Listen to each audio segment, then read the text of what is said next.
In our country, people are sick, dying young, and the cost of healthcare is staggering. We have an enormous problem with obesity. According to the American Medical Association, it is a disease. In and of itself, obesity is a disease. 35% of Americans are obese, and the rate at which the problem is growing is not slowing down. If the growth rate of obesity continues at its current rate, 44% of citizens will be obese by the year 2032. In 2012, the CDC released a comprehensive report on diet and nutrition. I know this may be hard to believe, but generally speaking, the report indicates that the typical U.S. diet is abysmal. Each year, 1 in 6 Americans, or 48 million people, get sick from a foodborne illness. 128,000 are hospitalized and 3,000 die. Most people do not understand the difference between a bacterial infection and a viral infection.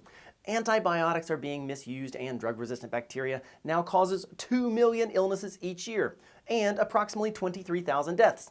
This problem is perpetuated by the fact that people are consciously choosing not to follow the CDC immunization schedule. 1.6 million new cancer cases are expected in 2015, and 600,000 are expected to die.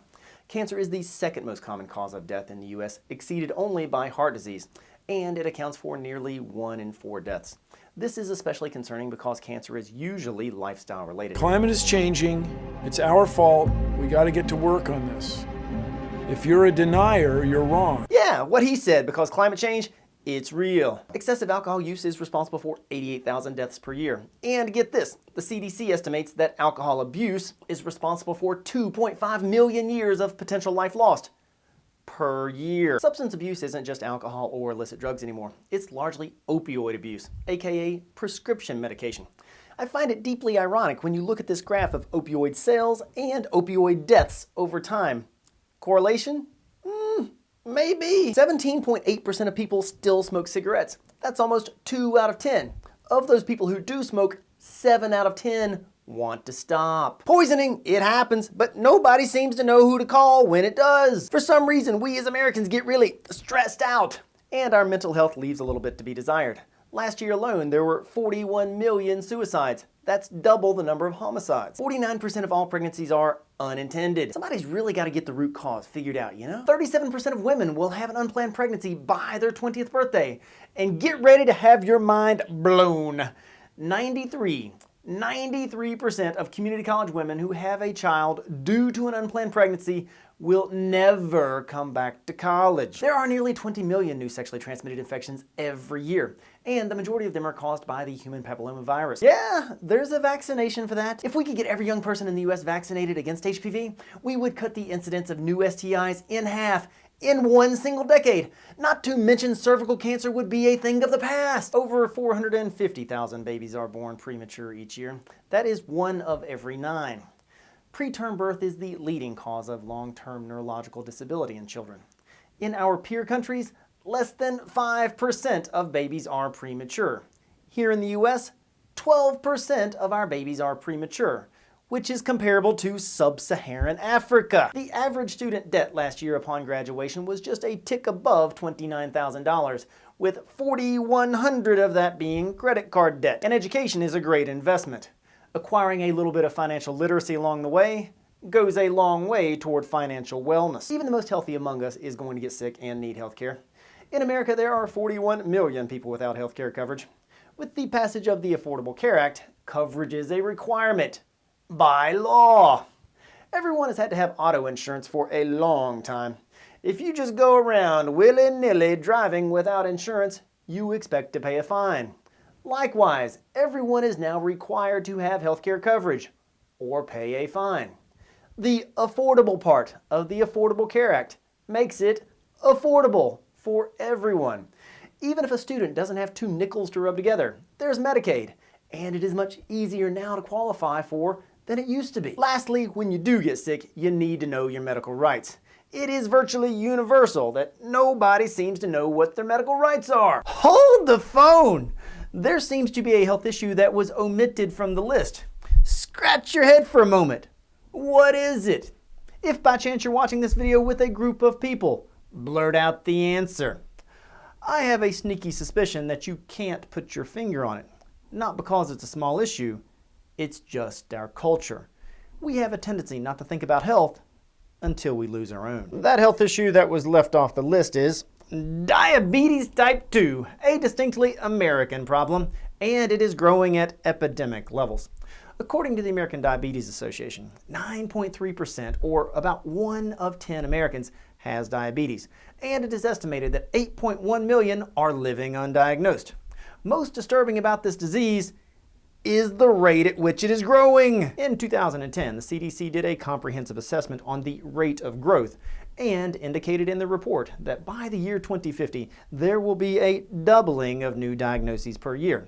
And by the way, the 2 primary risk factors for diabetes type 2 are physical inactivity and a diet high in simple sugar. Some consequences of the disease include macular degeneration, kidney failure, and vascular disease. What is really concerning on a societal level is the financial cost of diabetes. According to the American Diabetes Association, people with diagnosed diabetes incur average medical expenditures of about $13,700 per year. That is 2.3 times higher than it would be without the disease.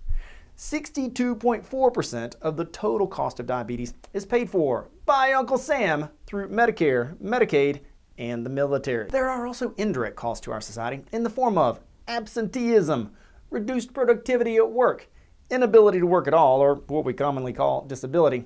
And finally, and when I say finally, I mean it in the most terminal sense, there is $18.5 billion worth of lost productivity per year due to death. When you examine the data that I just shared with you, it begs the question, are we as a society as sick as the data suggests? Well, the US does rank 16th among the 17 developed nations worldwide for deaths due to non-communicable disease. Non-communicable, diseases like diabetes, cancer, and heart disease. We rank 14th in mortality from communicable disease like HIV, hepatitis, and the flu. We rank 16th in mortality from injuries, largely because of automobile accidents and suicide. Please take special note of the red dots on this graph because they represent life expectancy for U.S. males at birth. The other dots in a given column represent male life expectancy for those other developed nations.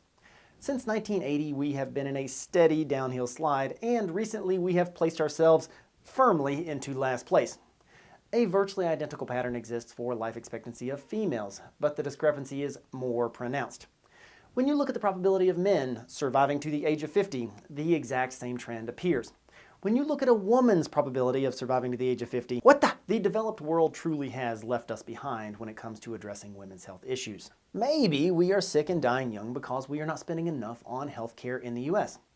Starting in 1980, we started spending a lot more on healthcare than our peer nations. And over the past 35 years, that number has increased substantially. We spend over $8,000 per person per year in the US. That is about twice as much per person as in other developed nations. There are a lot of people on Capitol Hill freaked out about the rate at which the Department of Health and Human Services is spending money. And it is worth noting that HHS does have the largest budget of any department, including defense. Our national debt is over $18 trillion and counting. And in my opinion, it is largely because we are sick. If we really want to do something about the national debt, we got to get healthy. That's where this class comes into play. It is extremely easy in our society to become a statistic. Our society lends itself to a sedentary lifestyle. And I will argue that the majority of health information to which the average American is exposed is not valid. If you read magazines, watch TV, use a computer, have a mobile phone, or in any way have a social connection with modern society, you are and will continue to be bombarded with bogus health claims. They are everywhere. It is the goal of this class to challenge you to think about the quality of health information to which you are being exposed and to actively seek out valid health information. Just because you read it or just because you saw it doesn't make it true. All you need to do is search once for lose weight fast or get fit quick, and you will immediately be bombarded with ads claiming extraordinary results. The claims are never referenced, and a spokesperson in a white coat doesn't make the claim any more valid. Neither does a celebrity endorsement. There is, however, valid health information on social media. You just have to know where to look for it. I know where to look for it. Thus, I want you to allow me to intentionally engage you on social media. Please follow me at Rambling Prof or send me a friend request at facebook.com/imperative health education. I fully understand some people are apprehensive about participating in social media due to safety concerns. Those concerns are justified. There are risks, and you should be cautious. I personally am over the top cautious about sharing personal information. If you find my birthday or address anywhere on social media, it's wrong. No, I was not born on April Fool's Day, and I do not live at 1600 Pennsylvania Avenue. I don't post pictures while on vacation announcing to the world, I'm not home. Be safe. Very safe on social media.